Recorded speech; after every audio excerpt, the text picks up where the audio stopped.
दोस्तों, प्रियंका मौर्य ब्लॉग में आप लोग का स्वागत है। आज आप लोग के लिए एक प्यारा से देवी गीत लेके आई हूँ। अगर वीडियो अच्छा लगेगा तो लाइक, सब्सक्राइब, शेयर, कमेंट जरूर करिएगा। अगर नहीं अच्छा लगेगा तो भी करिएगा। मंदिर के घंटा बड़ा प्यारा, सजन तनी धीरे पुकारा। मंदिर के घंटा बड़ा प्यारा, सजन तनी धीरे पुकारा। मंदिर के घंटा बड़ा प्यारा, सजन तनी धीरे पुकारा। हमरे मैया के फलवा चढ़ल बा, हमरे मैया के फलवा चढ़ल बा। फुलवा लगे बड़ा प्यारा, सजनत धीरे पुकारा। फुलवा चढ़ल बड़ा प्यारा, सजन तनी धीरे पुकारा।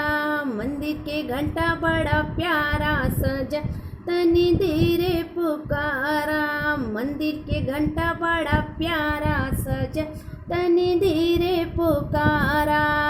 हमरे मैया के टिकवा चढ़ल बा, हमरे मैया के टिकवा चढ़ल बा। बिंदिया लगे बड़ा प्यारा, सजन तनी धीरे पुकारा। बिंदिया लगे बड़ा प्यारा, सजन तनी धीरे पुकारा। मंदिर के घंटा बड़ा प्यारा, सजन तनी धीरे पुकारा। मंदिर के घंटा बड़ा प्यारा, सजन तनी धीरे पुकारा। हमरे मैया के कंगना चढ़ल बा, हमरे मैया के कंगना चढ़ल बा।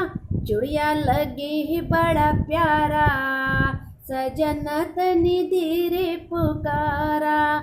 चूड़िया लगे बड़ा प्यारा, सजन तनी धीरे पुकारा। मंदिर के घंटा बड़ा प्यारा, सजन तनी धीरे पुकारा। मंदिर के घंटा बड़ा प्यारा, सजन तनी धीरे पुकारा।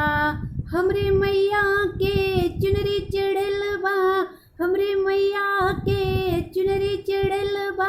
गोटवा लगे बड़ा प्यारा, सजन तनी धीरे पुकारा। गोटवा लगल बड़ा प्यारा, सजन तनी धीरे पुकारा।